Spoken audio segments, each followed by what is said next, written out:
ओम श्री सद्गुरुवे नमः। ओम नमो भगवते वासुदेवाय। अथेकादशो अध्याय, बद्ध, मुक्त और भक्त जनों के लक्षण।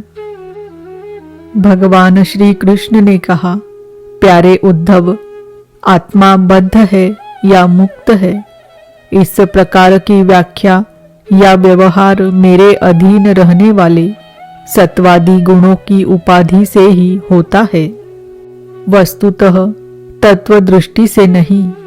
तभी गुण माया मूलक है, इंद्रजाल है, जादू के खेल के समान है। इसलिए न मेरा मोक्ष है, न तो मेरा बंधन ही है। जैसे स्वप्न बुद्धि का विवर्त है, उसमें बिना हुए ही भासता है, मिथ्या है, वैसे ही शोक मोह, सुख दुख, शरीर की उत्पत्ति और मृत्यु, यह सब संसार का बखेड़ा माया अर्थात अविद्या के कारण प्रतीत होने पर भी वास्तविक नहीं है। उद्धव, शरीरधारियों को मुक्ति का अनुभव कराने वाली आत्मविद्या और बंधन का अनुभव कराने वाली अविद्या, ये दोनों ही मेरी अनादि शक्तियां है। मेरी माया से ही इनकी रचना हुई है। इनका कोई वास्तविक अस्तित्व नहीं है। भाई, तुम तो स्वयं बड़े बुद्धिमान हो। विचार करो, जीव तो एक ही है। वह व्यवहार के लिए ही मेरे अंश के रूप में कल्पित हुआ है, वस्तुतः मेरा स्वरूप ही है। आत्मज्ञान से संपन्न होने पर उसे मुक्त कहते हैं और आत्मा का ज्ञान न होने से बद्ध, और यह अज्ञान अनादि होने से बंधन भी अनादि कहलाता है।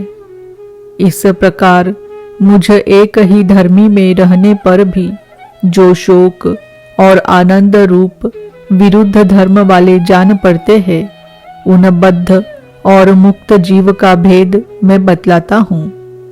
वह भेद दो प्रकार का है। एक तो नित्य मुक्त ईश्वर से जीव का भेद, और दूसरा मुक्त बद्ध जीव का भेद। पहला सुनो। जीव और ईश्वर बद्ध और मुक्त के भेद से भिन्न भिन्न होने पर भी एक ही शरीर में नियंता और नियंत्रित के रूप से स्थित है। ऐसा समझो कि शरीर एक वृक्ष है। इसमें हृदय का घोंसला बनाकर जीव और ईश्वर नाम के दो पक्षी रहते हैं। वे दोनों चेतन होने के कारण समान हैं और कभी न बिछुड़ने के कारण सखा है। इनके निवास करने का कारण केवल लीला ही है। इतनी समानता होने पर भी जीव तो शरीर रूप वृक्ष के फल सुख दुख आदि भोगता है, परंतु ईश्वर उन्हें न भोग कर कर्म फल सुख दुख आदि से असंग और उनका साक्षी मात्र रहता है। अभोक्ता होने पर भी ईश्वर की यह विलक्षणता है कि वह ज्ञान, ऐश्वर्य, आनंद और सामर्थ्य आदि में भोक्ता जीव से बढ़कर है। साथ ही एक यह भी विलक्षणता है कि अभोक्ता ईश्वर तो अपने वास्तविक स्वरूप और इसके अतिरिक्त जगत को भी जानता है, परंतु भोक्ता जीव न अपने वास्तविक रूप को जानता है और न अपने से अतिरिक्त को। इन दोनों में जीव तो अविद्या से युक्त होने के कारण नित्य बद्ध है और ईश्वर विद्या स्वरूप होने के कारण नित्य मुक्त है। प्यारे उद्धव, ज्ञान संपन्न पुरुष भी मुक्त ही है।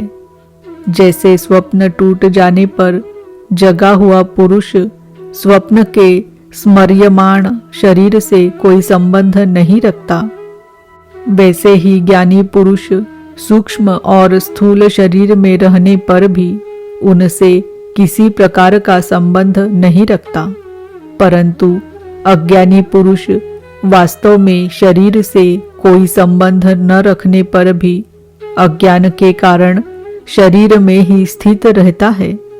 जैसे स्वप्न देखने वाला पुरुष स्वप्न देखते समय स्वाप्निक शरीर में बंध जाता है। व्यवहार आदि में इंद्रिया शब्द स्पर्शादि विषयों को ग्रहण करती है, क्योंकि यह तो नियम ही है कि गुण ही गुण को ग्रहण करते हैं, आत्मा नहीं। इसलिए जिसने अपने निर्विकार आत्मस्वरूप को समझ लिया है, वह उन विषयों के ग्रहण त्याग में किसी प्रकार का अभिमान नहीं करता। यह शरीर प्रारब्ध के अधीन है। इससे शारीरिक और मानसिक जितने भी कर्म होते हैं, सब गुणों की प्रेरणा से ही होते हैं। अज्ञानी पुरुष झूठ मूठ अपने को उन ग्रहण त्याग आदि कर्मों का कर्ता मान बैठता है और इसी अभिमान के कारण वह बंध जाता है। प्यारे उद्धव, पूर्वोक्त पद्धति से विचार करके विवेकी पुरुष समस्त विषयों से विरक्त रहता है और सोने बैठने, घूमने फिरने, नहाने, देखने, छूने, सूंघने, खाने और सुनने आदि क्रियाओं में अपने को कर्ता नहीं मानता, बल्कि गुणों को ही कर्ता मानता है। गुण ही सभी कर्मों के कर्ता भोक्ता है। ऐसा जानकर विद्वान पुरुष कर्म वासना और फलों से नहीं बंधते। वे प्रकृति में रहकर भी वैसे ही असंग रहते हैं, जैसे स्पर्श आदि से आकाश, जल की आर्द्रता आदि से सूर्य और गंध आदि से वायु। उनकी विमल बुद्धि की तलवार असंग भावना की सान से और भी तीखी हो जाती है और वे उससे अपने सारे संशय संदेहों को काट कूट कर फेंक देते हैं। जैसे कोई स्वप्न से जाग उठा हो, उसी प्रकार वे इस भेद बुद्धि के भ्रम से मुक्त हो जाते हैं। जिनके प्राण, इंद्रिय, मन और बुद्धि की समस्त चेष्टाएं बिना संकल्प के होती है, वे देह में स्थित रहकर भी उसके गुणों से मुक्त है। उन तत्वज्ञ मुक्त पुरुषों के शरीर को चाहे हिंसक लोग पीड़ा पहुंचाए और चाहे कभी कोई दैवयोग से पूजा करने लगे, वे न तो किसी के सताने से दुखी होते हैं और न पूजा करने से सुखी। जो समदर्शी महात्मा गुण और दोष की भेद दृष्टि से ऊपर उठ गए हैं, वे न तो अच्छे काम करने वाले की स्तुति करते हैं और न बुरे काम करने वाले की निंदा। न वे किसी की अच्छी बात सुनकर उसकी सराहना करते हैं और न बुरी बात सुनकर किसी को झिड़कते ही है। जीवन मुक्त पुरुष न तो कुछ भला या बुरा काम करते हैं, न कुछ भला या बुरा कहते हैं और न सोचते ही हैं।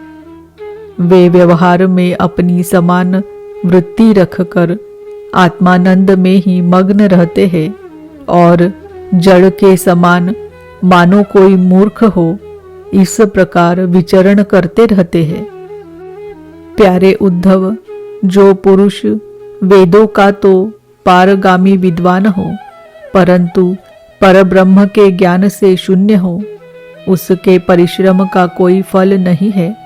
वह तो वैसा ही है जैसे बिना दूध की गाय का पालने वाला। दूध न देने वाली गाय, व्यभिचारिणी स्त्री, पराधीन शरीर, दुष्ट पुत्र, सत्पात्र के प्राप्त होने पर भी दान न किया हुआ धन और मेरे गुणों से रहित वाणी व्यर्थ है। इन वस्तुओं की रखवाली करने वाला दुख पर दुख ही भोगता रहता है। इसलिए उद्धव, जिस वाणी में जगत की उत्पत्ति, स्थिति और प्रलय रूप मेरी लोक पावन लीला का वर्णन न हो, और लीलावतारों में भी मेरे लोकप्रिय रामकृष्णादि अवतारों का जिसमें यशोगान न हो वह वाणी वंध्या है। बुद्धिमान पुरुष को चाहिए कि ऐसी वाणी का उच्चारण एवं श्रवण न करे। प्रिय उद्धव, जैसा कि ऊपर वर्णन किया गया है, आत्मजिज्ञासा और विचार के द्वारा आत्मा में जो अनेकता का भ्रम है उसे दूर कर दे और मुझ सर्वव्यापी परमात्मा में अपना निर्मल मन लगा दे तथा संसार के व्यवहारों से उपराम हो जाए। यदि तुम अपना मन परब्रह्म में स्थिर न कर सको तो सारे कर्म निरपेक्ष होकर मेरे लिए ही करो। मेरी कथाएं समस्त लोगों को पवित्र करने वाली एवं कल्याण स्वरूपिणी है। श्रद्धा के साथ उन्हें सुनना चाहिए। बार बार मेरे अवतार और लीलाओं का गान, स्मरण और अभिनय करना चाहिए। मेरे आश्रित रहकर मेरे ही लिए धर्म, काम और अर्थ का सेवन करना चाहिए। प्रिय उद्धव, जो ऐसा करता है उसे मुझ अविनाशी पुरुष के प्रति अनन्य प्रेममयी भक्ति प्राप्त हो जाती है। भक्ति की प्राप्ति सत्संग से होती है। जिसे भक्ति प्राप्त हो जाती है वह मेरी उपासना करता है, मेरे सानिध्य का अनुभव करता है। इस प्रकार जब उसका अंतकरण शुद्ध हो जाता है तब वह संतों के उपदेशों के अनुसार उनके द्वारा बताए हुए मेरे परम पद को, वास्तविक स्वरूप को सहज ही में प्राप्त हो जाता है। उद्धव जी ने पूछा, भगवान, बड़े बड़े संत आपकी कीर्ति का गान करते हैं। आप कृपया बतलाइए कि आपके विचार से संत पुरुष का क्या लक्षण है। आपके प्रति कैसी भक्ति करनी चाहिए जिसका संत लोग आदर करते हैं। भगवान, आप ही ब्रह्मा आदि श्रेष्ठ देवता, सत्यादि लोक और चराचर जगत के स्वामी हैं। मैं आपका विनीत, प्रेमी और शरणागत भक्त हूँ। आप मुझे भक्ति और भक्त का रहस्य बतलाइए। भगवान, मैं जानता हूँ कि आप प्रकृति से परे पुरुषोत्तम एवं चिदाकाश स्वरूप ब्रह्म है। आपसे भिन्न कुछ भी नहीं है। फिर भी आपने लीला के लिए स्वेच्छा से ही यह अलग शरीर धारण करके अवतार लिया है। इसलिए वास्तव में आप ही भक्ति और भक्त का रहस्य बतला सकते हैं। भगवान श्री कृष्ण ने कहा, प्यारे उद्धव, मेरा भक्त कृपा की मूर्ति होता है। वह किसी भी प्राणी से वैर भाव नहीं रखता और घोर से घोर दुख भी प्रसन्नता पूर्वक सहता है। उसके जीवन का सार है सत्य और उसके मन में किसी प्रकार की पाप वासना कभी नहीं आती। वह समदर्शी और सबका भला करने वाला होता है। उसकी बुद्धि कामनाओं से कलुषित नहीं होती। वह संयमी, मधुर स्वभाव और पवित्र होता है। संग्रह परिग्रह से सर्वथा दूर रहता है। किसी भी वस्तु के लिए वह कोई चेष्टा नहीं करता। परिमित भोजन करता है और शांत रहता है। उसकी बुद्धि स्थिर होती है। उसे केवल मेरा ही भरोसा होता है और वह आत्म तत्व के चिंतन में सदा संलग्न रहता है। वह प्रमाद रहित, गंभीर स्वभाव और धैर्यवान होता है। भूख, प्यास, शोक, मोह और जन्म मृत्यु ये छहों उसके वश में रहते हैं। वह स्वयं तो कभी किसी से किसी प्रकार का सम्मान नहीं चाहता, परंतु दूसरों का सम्मान करता रहता है। मेरे संबंध की बातें दूसरों को समझाने में बड़ा निपुण होता है और सभी के साथ मित्रता का व्यवहार करता है। उसके हृदय में करुणा भरी होती है। मेरे तत्व का उसे यथार्थ ज्ञान होता है। प्रिय उद्धव, मैंने वेदों और शास्त्रों के रूप में मनुष्यों के धर्म का उपदेश किया है। उनके पालन से अंतकरण शुद्धि आदि गुण और उल्लंघन से नरक आदि दुख प्राप्त होते हैं। परंतु मेरा जो भक्त उन्हें भी अपने ध्यान आदि में विक्षेप समझकर त्याग देता है और केवल मेरे ही भजन में लगा रहता है, वह परम संत है। मैं कौन हूँ, कितना बड़ा हूँ, कैसा हूँ, इन बातों को जाने चाहे न जाने, किंतु जो अनन्य भाव से मेरा भजन करते हैं वे मेरे विचार से मेरे परम भक्त है। प्यारे उद्धव, मेरी मूर्ति और मेरे भक्त जनों का दर्शन, स्पर्श, पूजा, सेवा, शुश्रूषा, स्तुति और प्रणाम करे तथा मेरे गुण और कर्मों का कीर्तन करे। उद्धव, मेरी कथा सुनने में श्रद्धा रखे और निरंतर मेरा ध्यान करता रहे। जो कुछ मिले वह मुझे समर्पित कर दे और दास्य भाव से मुझे आत्मनिवेदन करे। मेरे दिव्य जन्म और कर्मों की चर्चा करे। जन्माष्टमी, रामनवमी आदि पर्वों पर आनंद मनावे और संगीत, नृत्य बाजे और समाजों द्वारा मेरे मंदिरों में उत्सव कराए। वार्षिक त्योहारों के दिन मेरे स्थानों की यात्रा करे, जुलूस निकाले तथा विविध उपहारों से मेरी पूजा करे। वैदिक अथवा तांत्रिक पद्धति से दीक्षा ग्रहण करे। मेरे व्रतों का पालन करे। मंदिरों में मेरी मूर्तियों की स्थापना में श्रद्धा रखे। यदि यह काम अकेला न कर सके तो औरों के साथ मिलकर उद्योग करे। मेरे लिए पुष्प वाटिका, बगीचे, क्रीड़ा के स्थान, नगर और मंदिर बनवाए। सेवक की भांति श्रद्धा भक्ति के साथ निष्कपट भाव से मेरे मंदिरों की सेवा शुश्रूषा करे। झाड़े बुहारे, लीपे पोते, छिड़काव करे और तरह तरह के चौक पूरे। अभिमान न करे, दंभ न करे, साथ ही अपने शुभ कर्मों का ढिंडोरा भी न पीटे। प्रिय उद्धव, मेरे चढ़ावे की, अपने काम में लगाने की बात तो दूर रही, मुझे समर्पित दीपक के प्रकाश से भी अपना काम न ले। किसी दूसरे देवता की चढ़ाई हुई वस्तु मुझे न चढ़ाए। संसार में जो वस्तु अपने को सबसे प्रिय, सबसे अभिष्ट जान पड़े वह मुझे समर्पित कर दे। ऐसा करने से वह वस्तु अनंत फल देने वाली हो जाती है।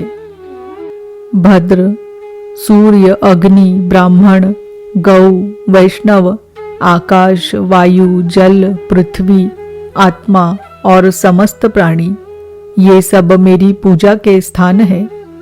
प्यारे उद्धव, ऋग्वेद, यजुर्वेद और सामवेद के मंत्रों द्वारा सूर्य में मेरी पूजा करनी चाहिए। हवन के द्वारा अग्नि में, आतिथ्य द्वारा श्रेष्ठ ब्राह्मण में और हरी हरी घास आदि के द्वारा गौ में मेरी पूजा करे। भाई बंधु के समान सत्कार के द्वारा वैष्णव में, निरंतर ध्यान में लगे रहने से हृदयाकाश में, मुख्य प्राण समझने से वायु में और जल, पुष्प आदि सामग्रियों के द्वारा जल में मेरी आराधना की जाती है। गुप्त मंत्रों द्वारा न्यास करके मिट्टी की वेदी में, उपयुक्त भोगों द्वारा आत्मा में और समदृष्टि द्वारा संपूर्ण प्राणियों में मेरी आराधना करनी चाहिए, क्योंकि मैं सभी में क्षेत्रज्ञ आत्मा के रूप से स्थित हूँ। इन सभी स्थानों में शंख, चक्र, गदा, पद्म धारण किए 4 भुजाओं वाले शांत मूर्ति श्री भगवान विराजमान है। ऐसा ध्यान करते हुए एकाग्रता के साथ मेरी पूजा करनी चाहिए। इस प्रकार जो मनुष्य एकाग्र चित्त से यज्ञ यागादि, इष्ट और कुआ बावली बनवाना आदि पूर्त कर्मों के द्वारा मेरी पूजा करता है, उसे मेरी श्रेष्ठ भक्ति प्राप्त होती है तथा संत पुरुषों की सेवा करने से मेरे स्वरूप का ज्ञान भी हो जाता है। प्यारे उद्धव, मेरा ऐसा निश्चय है कि सत्संग और भक्ति योग, इन 2 साधनों का एक साथ ही अनुष्ठान करते रहना चाहिए। प्राय इन दोनों के अतिरिक्त संसार सागर से पार होने का और कोई उपाय नहीं है, क्योंकि संत पुरुष मुझे अपना आश्रय मानते हैं और मैं सदा सर्वदा उनके पास बना रहता हूँ। प्यारे उद्धव, अब मैं तुम्हें एक अत्यंत गोपनीय परम रहस्य की बात बतलाऊंगा, क्योंकि तुम मेरे प्रिय सेवक, हितैषी, सुहृद और प्रेमी सखा हो, साथ ही सुनने के भी इच्छुक हो। इति श्रीमद्भागवते महापुराणे पारमहंस्यां संहितायामेकादश स्कन्धे 11 अध्याय। ओम नमो भगवते वासुदेवाय। ओम नमो भगवते वासुदेवाय। ओम नमो भगवते वासुदेवाय।